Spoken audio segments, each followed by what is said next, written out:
The Somali-Canadian rapper Kanan singing Somalia. This is Democracy Now!, democracynow.org, The War and Peace Report. We are on the road in San Francisco. I'm Amy Goodman as we turn to a new focus of some in the anti-war movement here in the U.S.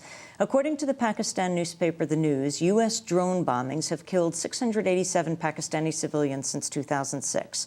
During that time, U.S. Predator drones carried out 60 strikes inside Pakistan, but hit just 10 of their actual targets. The most recent attack came last Wednesday, just hours after Pakistani officials rejected a U.S. proposal to conduct joint operations in tribal regions near the Pakistani border with Afghanistan. According to the Pakistani newspaper Dawn, Pakistani officials have also asked the U.S. to hand over control of the drone missions in response to growing public outrage. The request came as Defense Secretary Robert Gates announced he would seek a more than 100% increase in funding for the drones. Well, last week, a group of peace activists staged the first major act of civil disobedience against the drone attacks in the United States. On Thursday, 14 people were arrested outside the Creech Air Force Base in Nevada, where the Air Force tests the unmanned drones used in Pakistan.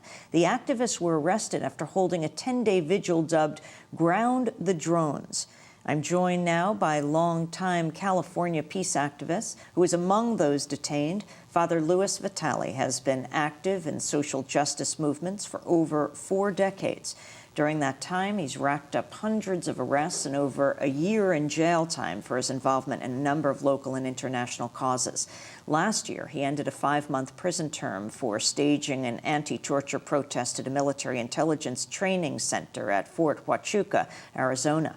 For 12 years, he was pastor at the St. Boniface Catholic Church in San Francisco, co-founder of Pace Bane, a group committed to nonviolent action for social justice. Father Louis joins me here in San Francisco. We welcome you to Democracy Now! Thank you, Amy. Talk about this last action in Nevada. Well, I was very excited to do it, Amy. As you can kind of sense, I kind of sense out ever since I got out of the military and kind of turned things around the 60s and all that. I've always kind of sensed out where the frontiers were from being with Cesar Chavez and King and all of the different movements that have gone on. And we have been out there in that very desert stopping nuclear testing for over 30 years now.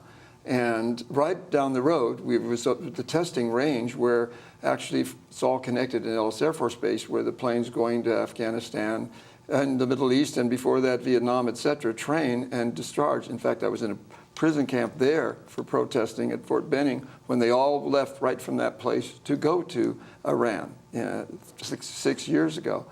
And it was all of a sudden we noticed down the street, which was just a little base supplying the target range there, all of a sudden all these drones start flying. And so we're just thinking, well, they're practicing drones and flying drones. And then we find out that they're bombing and bombing and bombing in Afghanistan. And I started talking to the chaplain, talking to people out there and talking about the effect it's having on even not only in Afghanistan, but on those who are flying the drones. Meanwhile, Kathy Kelly, who you know very well from Voices for Creative Nonviolence, they have been very much tracking what's going on the other side, knowing very well the situation in Afghanistan, Pakistan, et cetera, et cetera. So we came together and we started figuring out, we had started going and already just doing some vigiling there, holding up signs, how something like the drones drown out the groans that come from the people. They don't hear the cries, and neither do we. And getting reactions from some of the crews, the pilot and the sensor operator, the two that are in these little booths, just like arcades, and are actually operating. Wait, I want to talk more about this. I said testing the drones in Nevada, but it's actually running. Oh, absolutely. The they fly them from there. Now, explain what you mean. So someone goes to work in the morning. They drive up from their family. Exactly what the colonel, the commander, the vice commander from Nellis Air Force Base, exactly as he described it to me. He says, well, you know, it works out rather nicely. They live with their families in Las Vegas. They drive out and drop the kids off at school, drive out in the morning, fly their missions, drop their bombs. They can go home and have dinner with their family in the evening. Only in the meanwhile, what he doesn't quite cover is in the meanwhile, they blew up a school, remember, in Afghanistan? And from what you see from YouTube, in fact, you had P.W. Singer on your show, and he talked about somebody sent him a clip of one of those drones dropping a missile that later, and he saw, you know, the collateral damage right in his face, because the drone hangs around, and they are in that booth for 12 hours. And so they're all day long monitoring what they're doing and seeing it. Then you go home. They have interviews with them and the commanders that have been, particularly in the Las Vegas Review-Journal, in which they talk about, they've got about 40 minutes or so on the way home to kind of shift. You don't get rid of PTSD, instant PTSD, in 20, 40 minutes. In one way, they say it's kind of intriguing because it's just like an arcade. They learn real fast.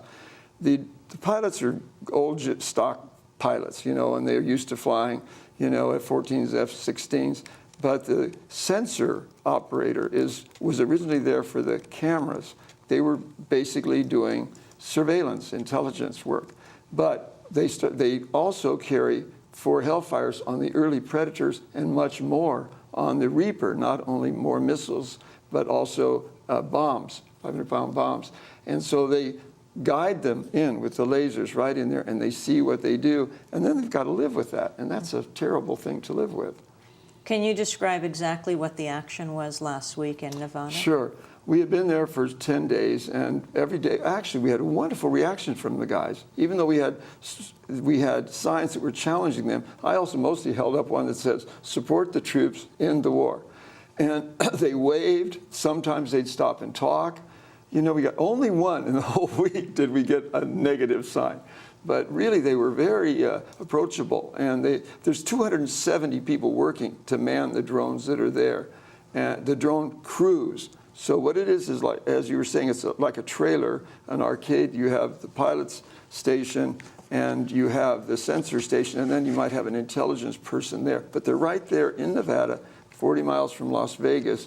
And it's just like, and it bounces off a satellite. Actually, the plane has to be taken off and landed in Afghanistan by pilots that are right close there, direct line of sight, because there's 2-second lag bouncing off a satellite, and they would crash if they tried to make an instant correction. What was the local reaction to the protests that you held last week? The reaction in Las Vegas, of course, you're pretty far from Las Vegas. The local or even really this little the military. Springs.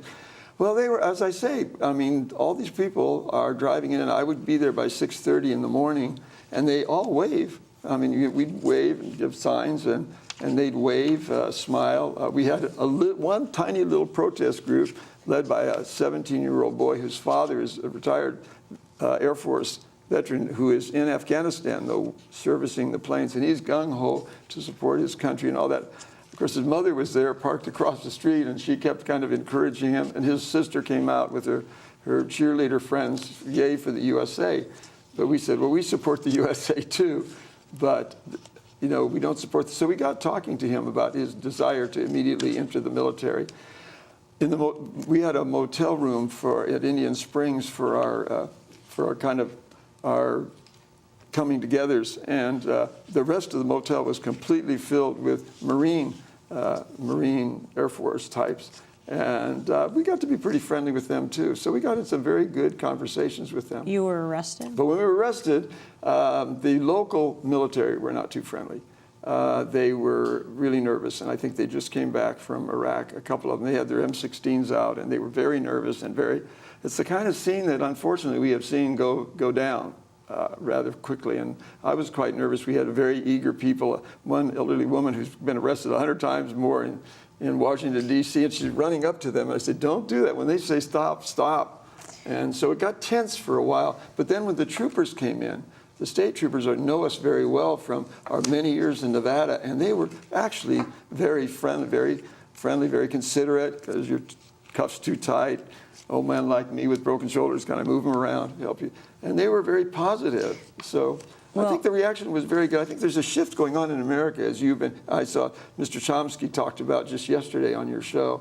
There is a movement going on, and I think a lot of people are sensitive to that, but we've got to try to help these young people that are getting kind of pulled in by something that seems so familiar to them right out of boot camp, where they were doing arcade games. Here they are, only it's real.